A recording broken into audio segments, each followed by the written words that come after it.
19/7/2025 മാതൃഭൂമി ദിനപത്രത്തിൽ വന്ന ഒരു വാർത്ത എൻ്റെ ശ്രദ്ധയിൽപ്പെട്ടു. ഞാൻ അതിനെക്കുറിച്ച് പിന്നെ കൂടുതൽ അന്വേഷിക്കുന്നവരതെങ്ങനെയായി സംഭവം ഉണ്ടായെന്നൊരു സംശയമായിരുന്നു. അതുകൊണ്ട് ഒന്ന് അന്വേഷിച്ചിട്ട് അതിനെക്കുറിച്ച് പ്രതികരിക്കാം എന്ന് വിചാരിച്ചാണ്. അതായത് അതിൻ്റെ അതിലെ ഹെഡിങ് എന്ന് പറയുന്നത്, അതിൻ്റെ ക്യാപ്ഷൻ എന്ന് പറയുന്നത്, പ്രതിയുടെ വീട്ടിൽ നിന്നും സ്വർണം മോഷ്ടിച്ച കേസിൽ പോലീസ് ഉദ്യോഗസ്ഥർക്കെതിരെ തുടരന്വേഷണം എന്നുള്ളതാണ് അതിൻ്റെ ക്യാപ്ഷൻ. പേരൂർക്കടയിൽ ഒരു വീട്ടിൽ ഇതൊരു കഥ പോലെ കേട്ടോ, ശ്രദ്ധിക്കേണ്ട, ഈ സിനിമയ്ക്ക് പറ്റിയ കഥയാണ്.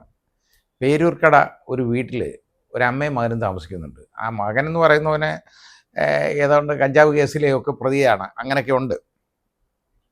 അവൻ്റെ വീട്ടിൽ കുറച്ച് പേര് അതിക്രമിച്ച് കയറി ഈ അമ്മയുടെയും ഈ മോൻ്റെയും കൈയും കാലും ഒക്കെ അടിച്ചൊടിച്ചു, ക്രൂരമായിട്ട് ഉപദ്രവിച്ച് ഒരു വളരെ ബുദ്ധിമുട്ടാക്കി അവർക്ക്.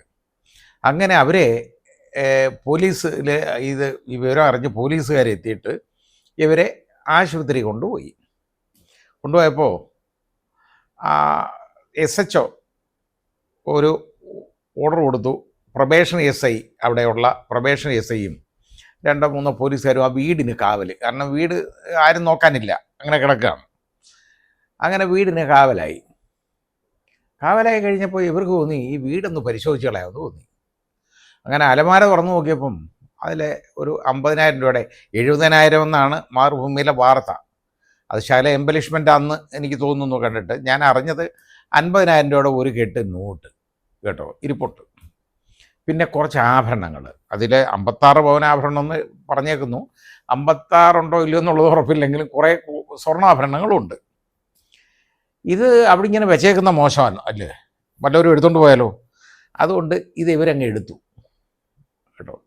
എടുത്തു കഴിഞ്ഞിട്ട് എന്തായാലും ശരി, അവസാനം ഈ പ്രൊബേഷൻ SI ഇത് കൊണ്ട് എന്നിട്ട് ആദ്യം കൊടുത്തില്ല എന്നുള്ളത് പ്രശ്നമല്ല, എന്നാലും പിന്നെ വിചാരിച്ച ഇത് എങ്ങനെയെങ്കിലും ഇത് റെക്കോർഡാക്കിയേക്കാമെന്ന് വിചാരിച്ച് അവിടെ സ്റ്റേഷനിൽ എന്നിട്ട് അവിടെ ഈ SHOയെ ഏൽപ്പിച്ചു ഈ പൈസ 50,000 രൂപ.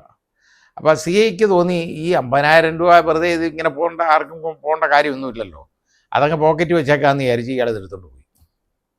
അതിന് റെക്കോർഡൊന്നുമില്ല, കാശൊക്കെ പോയി. ഏതായാലും ഈ 50,000 രൂപയും പോയി, ഇതുമൊക്കെ പോയി.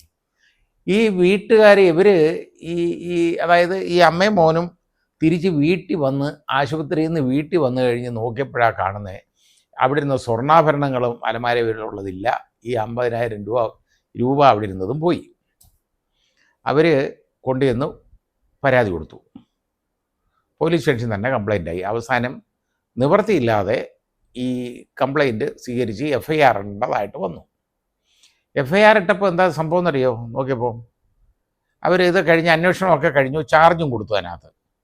അത് ഈ ബാക്കി എല്ലാവരും ഈ പൈസ എടുത്തുകൊണ്ട് പോയ CIക്ക് പ്രശ്നമൊന്നുമില്ല, അയാൾ DYSP ആയി. അയാൾ ഇപ്പോൾ ഇരിക്കുന്നതെന്ന് പറഞ്ഞു കഴിഞ്ഞാൽ ഇപ്പോൾ റിട്ടയർ ചെയ്ത് പെൻഷനും വാങ്ങിച്ച് സുഖമായിട്ടിരിക്കുകയാണ്. അയാൾക്കെതിരെ നടപടിയൊന്നുമില്ല. ഈ പണം അവിടെ കൊണ്ട് ഏൽപ്പിച്ചില്ലേ പ്രൊബേഷൻ SI, ഈ പണം എടുത്ത് അവിടെ കൊണ്ട് ഏൽപ്പിച്ചു എന്നുള്ള കുറ്റത്തിന് അയാളെ പ്രതിയാക്കി. ഇതാണ് സംഭവിച്ചേക്കുന്നത്. അപ്പോൾ ഇത് അവസാനം കേസ് കോടതിയിലായി. കേസ് കോടതി വന്നപ്പോൾ അന്നത്തെ അവിടുത്തെ ജുഡീഷ്യൽ ഫസ്റ്റ് ക്ലാസ് മജിസ്ട്രേറ്റ് നോക്കിയപ്പോൾ ഇതിനകത്ത് വളരെ അസ്വാഭാവികത കണ്ടു. ഈ ചാർജിനകത്ത് ഈ കുറ്റപത്രം ശരിയല്ല. ഈ കുറ്റപത്രം കണ്ടു കഴിഞ്ഞപ്പം പറഞ്ഞു, ഇത് നോക്കിയിട്ട് പറഞ്ഞു ഇതേ മര്യാദയ്ക്കുള്ള കുറ്റപത്രം എഴുതി കൊണ്ടുവരാൻ പറഞ്ഞു. ബാക്കി എല്ലാവരെയും കൂടെ പ്രതിയാക്കി കൊണ്ടുവരാൻ പറഞ്ഞു. അതായത് അവിടുത്തെ പ്രൊബേഷൻ SI കൂടാതെ അവിടുത്തെ SI, അതേപോലെ SHO, ഈ പ്രൊബേഷൻ SI, ഇവരുടെ പേർക്ക് പോയി അന്വേഷിച്ച് കുറ്റപത്രം തയ്യാറാക്കി കൊണ്ടുവരാൻ പറഞ്ഞ് അത് തിരിച്ചു കൊടുത്തിട്ടുണ്ട്. ഇപ്പോൾ അങ്ങനെ ആകെ അങ്കലാപ്പിലാണ്. ഇത് പോലീസ് ഭരണമാണ് ഞാനീ പറഞ്ഞത് കേട്ടോ. ഇത് ഞാൻ പറഞ്ഞ പോലീസുകാർക്കെതിരെ ആവശ്യമില്ലാതെ ഒന്നും പറയണ്ട എന്ന് വിചാരിച്ചിരിക്കുമ്പോൾ ഇങ്ങനൊരു വാർത്ത ശ്രദ്ധപ്പെട്ടപ്പോൾ ഇതിൻ്റെ ആധികാരികതയെക്കുറിച്ച് ഇതൊന്ന് അന്വേഷിക്കാമെന്ന് വിചാരിച്ചു. സംഭവം സത്യമാണ്. ഈ പറയുന്നത് പോലെ ഈ 70,000 രൂപ ഇല്ലെന്നാണ് ഞാൻ മനസ്സിലാക്കിയത്. 50,000 രൂപ എന്നാണ് എനിക്ക് കിട്ടിയ വിവരം. അതുകൂടാതെ അത് ഞാൻ പോലീസിൽ തന്നെ മനസ്സിലാക്കിയതാണ്. പിന്നെ അതുകൂടാതെ സ്വർണ്ണാഭരണങ്ങൾ 56 പവനില്ലെങ്കിലും ഏതാണ്ട് 10-30 പവൻ്റെ സ്വർണം ഉണ്ടായിരുന്നു. അതും പോയി, എടുത്തുകൊണ്ട് പോയിട്ടുണ്ട്. ഇത് ഈ വീട് കാവലിന് നിൽക്കുന്ന ആളുകൾ, കാവലേൽപ്പിക്കുന്ന ആളുകൾ കൊള്ളയടിക്കുന്നത് നമുക്ക് കാണാൻ കിട്ടുമോ? കാണാൻ കിട്ടും നമ്മുടെ കേരളത്തിൽ. ഇതൊക്കെ നമ്മൾ വല്ല ബീഹാറോ യു പിയോ അല്ലെങ്കിൽ അതേപോലെ നോർത്ത് ഇന്ത്യൻ സംസ്ഥാനങ്ങൾ വല്ലതും ആണ്, മധ്യപ്രദേശോ ഇതൊക്കെ ആണെന്നുണ്ടെങ്കിൽ, നമുക്ക് രാജസ്ഥാനമൊക്കെ ആണെങ്കിൽ നമുക്ക് പെട്ടെന്ന് വിശ്വസിക്കാം സാധാരണഗതിയിൽ.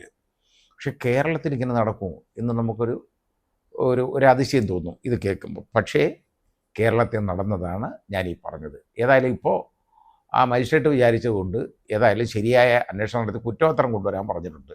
ഇനി എന്ത് ചെയ്യുമെന്നുള്ളതിനെക്കുറിച്ച് നമുക്കറിയില്ല. പക്ഷേ ഇങ്ങനൊരു സംഭവം ഉണ്ടായിട്ടുണ്ട്. ഇതൊക്കെ എടുത്തുകൊണ്ട് പോകുന്നതിന് ഗുണം പിടിക്കുമോ? ഒന്ന് ആലോചിച്ച് നോക്കിക്കോളൂ. അവർ വീട്ടിൽ പാവങ്ങൾ, അവർ വെച്ചേക്കുന്ന പണം ഇതെടുത്ത് കൊണ്ടുപോവുക, അവരെ സ്വർണം കിട്ടിയതെല്ലാം എടുത്തുകൊണ്ട് പോവുക. വീട് കാവലിനെന്ന് പറഞ്ഞു പോയി. യവന്മാരെ കാവലേൽപ്പിക്കരുത് ഒരിക്കലും. ഏൽപ്പിക്കാൻ പോയി കഴിഞ്ഞാൽ ഇങ്ങനെയാണ് സംഭവിക്കുന്നത്. കണ്ടല്ലോ.